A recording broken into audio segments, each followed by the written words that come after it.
5, 4, 3, 2, 1, go! बिस्मिल्लाहिर्रहमानिर्रहीम। अस्सलाम वालेकुम। कैसे हैं आप सब? होप सो कि आप सब खैरियत से होंगे। Welcome back to another video. Welcome back to my channel Haniya teach and stitch. इस वीडियो में मैं आपके साथ बचे हुए फैब्रिक से 1 से 1.5 साल की बच्ची का फ़्रॉक तैयार करना सिखाऊंगी। बिना स्किप किए वीडियो को आपने एंड तक लाजमी वॉच करना है। इसका जो शोल्डर है वो हमने 4.5 इंच तक रखना है। उसके बाद जो इसका आर्म होल है वो भी हमने 4.5 इंच तक ही रखना है, क्योंकि 1.5 से 2 साल की बच्ची के लिए भी बिल्कुल ये परफेक्ट शोल्डर और आर्म होल है। इससे बड़ा आपने नहीं रखना, नहीं तो गला बाहर को आएगा, जो कि बिल्कुल भी अच्छा नहीं लगता। उसके बाद चेस्ट साइज़ आ जाता है तो हमने 6 इंच तक इसकी चेस्ट रखनी है। इसके बाद जो दामन आ जाता है, यही वाला इसका दामन है। जो हमने फ्रिल लगानी है वो यही वाले दामन के बिल्कुल बराबर आएगी। तो 7.5 इंच तक हमने दामन की चौड़ाई रखनी है। सेम मार्जिन पर हमने इसकी कटिंग कर लेनी है। जिस तरीके से हमने मार्किंग की है वैसे ही हम इसकी कटिंग कर लेंगे। बहुत ही खूबसूरत, बहुत ही यूनिक और बहुत जल्द बनने वाली ये फ़्रॉक आपको बहुत प्यारी लगेगी। अब यहाँ पे जो इसका गला है, गले की फ्रंट वाली लेंथ मैंने 2.5 इंच तक रखी है। 1/2 इंच जो है वो इसका सिलाई मार्जिन में चला जाएगा। इसकी चौड़ाई हमने 2 इंच तक रखी है। ये फ्रंट वाला नेक है। बैक नेक है जो इसकी चौड़ाई हमने 2 इंच तक ही रखनी है, लेकिन जो इसकी लंबाई है वो हमने 1.5 इंच तक रखनी है। 1/2 इंच तक हमने कंधे को डाउन रखना है। पहले हमने बैक नेक कटिंग करना है, उसके बाद हमने बैक वाला पार्ट इसके अंदर से निकाल के फ्रंट वाला नेक कटिंग करना है। यही वाला तरीकाकार इस्तेमाल करते हुए आप किसी भी एज की बच्ची के लिए कट पीसेस से फ़्रॉक तैयार कर सकती हैं। अब यहाँ पे आर्म होल में हमने स्लीव्स नहीं लगाने, हमने इसको जो है वो यहाँ से मगज़ी लगानी है। अगर आप स्लीव्स लगाना चाहते हैं तो आप स्लीव्स भी लगा सकते हैं। अब यहाँ पे हमने फ्रंट वाला नेक अलहदा कट कर लेना है। बैक वाली साइड पर मैंने बटन पट्टी या फिर हुक लगानी है, तो इस वजह से हमने अलहदा फैब्रिक लगा के यहाँ से अलहदा से सिलाई लगा लेनी है।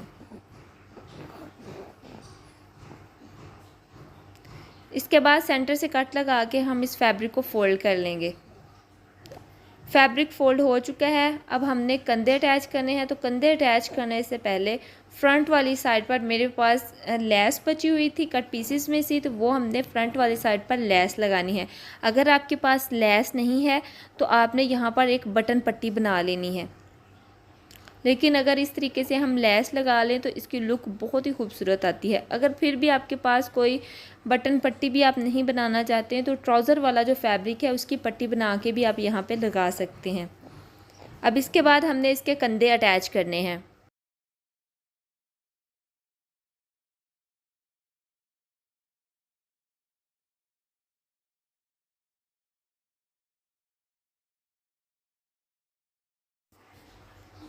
कंधे अटैच हमने कर लिए हैं। अब यहाँ पे अगर आप चाहें तो आप स्लीव्स भी लगा सकते हैं। मैंने उड़ेब पट्टी लेके इसमें मगज़ी निकाली है। यहाँ पर आप ट्राउज़र वाला फैब्रिक भी यूज़ कर सकते हैं, जिससे इसकी मगज़ी जो है वो बिल्कुल परमानेंट होगी। लेकिन मैंने ट्राउज़र वाला फैब्रिक यूज़ नहीं करना था, तो मैंने सेम फैब्रिक ही यूज़ किया है यहाँ पे।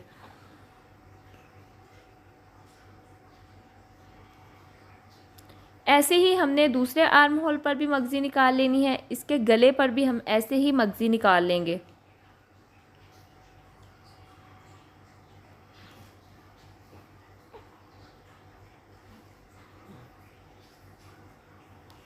अब यहाँ पे कर्स आप लाजमी लगाया करें, इसमें फिर जो है वो झोल वगैरह नहीं पड़ती, इसकी फिनिशिंग बहुत खूबसूरत आती है।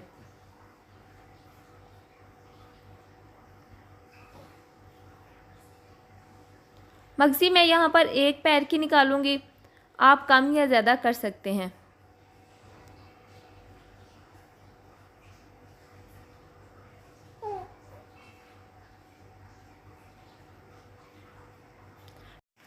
वीडियो को मैंने बिल्कुल स्लो मोड पे बनाया है ताकि आप लोगों को अच्छे से समझ लग जाए। और इसके बाद अगर आप ऐसा ब्रांडेड फ़्रॉक जो है वो बाज़ार से परचेज़ करने जाएं तो आपको 1000-1500 से कम नहीं मिलेगा, जो कि हमने ओल्ड कट पीसीस से बनाया है। जो कट पीसीस बच जाते हैं, जो हम फेंक देते हैं, उसी कट पीसीस से मैंने बहुत ही खूबसूरत ब्रांडेड स्टाइल एक जो है वो हम इसे फ़्रॉक भी बोल सकते हैं, फ़्रॉक नुमा कुर्ता भी बोल सकते हैं। ये देखिए इस तरीके से मैंने मगज़ी निकाल ली है गले पर और दोनों साइडों पर। अब हमने इसकी फ़िटिंग वाली सिलाई लगानी है।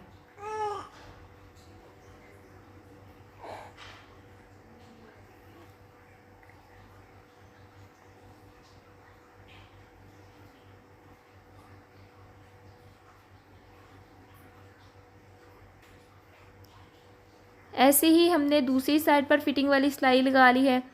अब जो फैब्रिक ट्राउज़र में से निकला है उस फैब्रिक की हमने फ्रिल लगानी है। अगर यहाँ पे आपके कुर्ते की लेंथ ज़्यादा है तो आपने फ्रिल की लेंथ कम कर लेनी है, लेकिन मेरे पास कुर्ते की लेंथ कम थी तो मैंने फ्रिल की जो लेंथ है तकरीबन 8 इंच तक रखा है। इसको फ़ोल्ड करने के बाद और सिलाई मार्जिन के बाद ये 6 इंच तक रह जाएगी।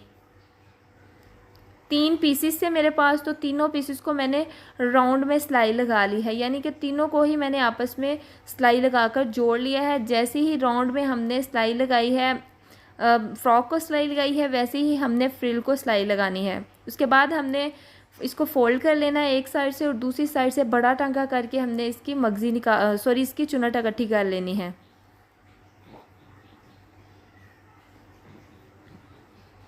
वॉइस से ज़्यादा आपने वीडियो पर नोटिस करना है। मैं आपको बारहा बोलती हूँ कि आपने वॉइस पे इतना ज़्यादा नोटिस नहीं करना कि आपको समझ नहीं आई, लेकिन वीडियो में मैंने आपको ईच एंड एवरीथिंग बताया। आप वीडियो देख के भी समझ सकती हैं।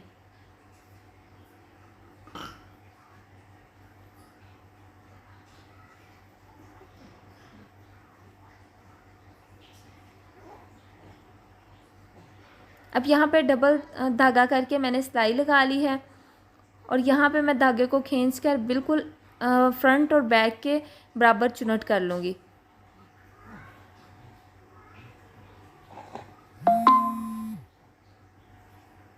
चुनट हमारी बिल्कुल बराबर हो चुकी है।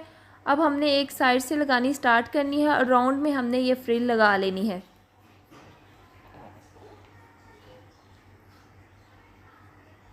इसके साथ जो हमने ब्रांडेड स्टाइल में इसका जो ट्राउज़र है वो तैयार करना है, निक्कर भी आप बोल सकती हैं। यकीन करें बहुत ही खूबसूरत तरीके से हमने वो निक्कर तैयार करनी है। आप वीडियो को एंड तक लाजमी वॉच करिएगा। सेम कलर में सेम फैब्रिक पर भी आप बना सकते हैं या फिर आप कंट्रास्ट फैब्रिक पर भी इसकी निक्कर बना सकते हैं। अच्छा जी, जब तक मैं इसकी स्टिचिंग करती हूँ तो आपने एक छोटा सा काम करना है। आपने मेरे चैनल को सब्सक्राइब लाजमी कर लेना है। उसके बाद आपने मेरी टिकटॉक आईडी विज़िट करनी है, उसको भी आपने फॉलो करना है। पिंटरेस्ट को भी फॉलो करना है। फेसबुक और इंस्टाग्राम को भी आप फॉलो कर सकते हैं। मैं आपको फोर्स नहीं करती, लेकिन अगर आप फॉलो कर लेंगे तो आपकी बहुत ज़्यादा मेहरबानी होगी। अब यहाँ पे एंड में मैं आपको इसकी फ़ाइनल लुक दिखाऊंगी। तो कट पीसेस में जो ट्राउज़र के कट पीस बचते हैं उसी में से हमने इसकी निक्कर तैयार करनी है। तो ये 4 फोल्ड फैब्रिक है, यानी ये 4 पीस थे। तो साइड से भी ये ओपन है और दूसरी साइड से भी ये ओपन है। लेंथ में मैंने 13 इंच तक रखी है, चूँकि ये 1 साल की बच्ची के लिए निक्कर बिल्कुल परफेक्ट है। 1.5 इंच इसका नेफे में आ जाएगा, 1/2 इंच इसका जो है वो पांचे में आ जाएगा। इसके जो ऊपर नेफे की चौड़ाई हमने 7 इंच तक रखनी है और 1.5 इंच हमने फोल्डिंग मार्जिन रखना है नेफे का।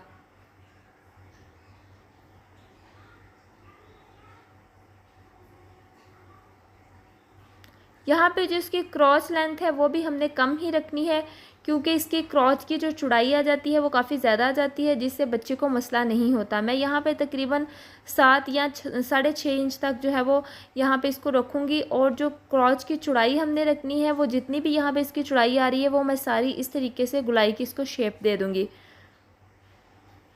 7 इंच तक हमने इसका पांचा रखना है। ये देखिए इस तरीके से भी आप यहाँ पे पांचे को निशान लगा सकते हैं, या जिस तरीके से मैं इसकी कटिंग कर रही हूँ ऐसे भी आप इसको कट कर सकते हैं। अब इसको कटिंग करने के बाद इसकी स्टिचिंग करनी है, और स्टिचिंग करने के बाद जो इसकी फ़ाइनल लुक है ट्राउज़र और शर्ट की, वो मैं आप लोगों के साथ लास्ट में शेयर करूँगी। जो इसके अंदर हमने इलास्टिक डालनी है, नेफे में तो हमने चौड़ी इलास्टिक डालनी है, बारीक इलास्टिक नहीं डालनी, लेकिन जो पांचे में हमने इलास्टिक डालनी है वो गोल वाली इलास्टिक डालनी है। अगर आपके पास गोल इलास्टिक नहीं है तो आप दूसरी बारीक इलास्टिक भी डाल सकते हैं। मेरे पास ये इलास्टिक है तो मैं यही इसमें डालूँगी। जो पांचे की चौड़ाई है वो 7 इंच तक है, लेकिन जो हमने यहाँ पे रखनी है इलास्टिक की चौड़ाई वो हमने 6 इंच या फिर 7 इंच तक रखनी है। इस तरीके से इसको डालने के बाद मैं इसकी फ़ाइनल लुक आपके साथ शेयर करती हूँ। ये है इसके शर्ट की फ़ाइनल लुक, बहुत ही खूबसूरत इसकी लुक आई थी। ब्रांडेड स्टाइल में हमने ये कट पीसेस में से शर्ट बनाई है और इसके साथ जो हमने निक्कर तैयार की है वो ये है, बहुत ही खूबसूरत निक्कर है इसकी। उम्मीद करती हूँ कि आपको ये वीडियो लाजमी पसंद आई होगी। अगर पसंद आई है तो आपने कमेंट बॉक्स में मुझे लाजमी बताना है। जल्दी से मेरे चैनल को सब्सक्राइब कर ले। मेरे टिकटॉक अकाउंट, फेसबुक अकाउंट और इंस्टाग्राम अकाउंट पर भी आप जाके विजिट करके उसको फॉलो कर सकते हैं।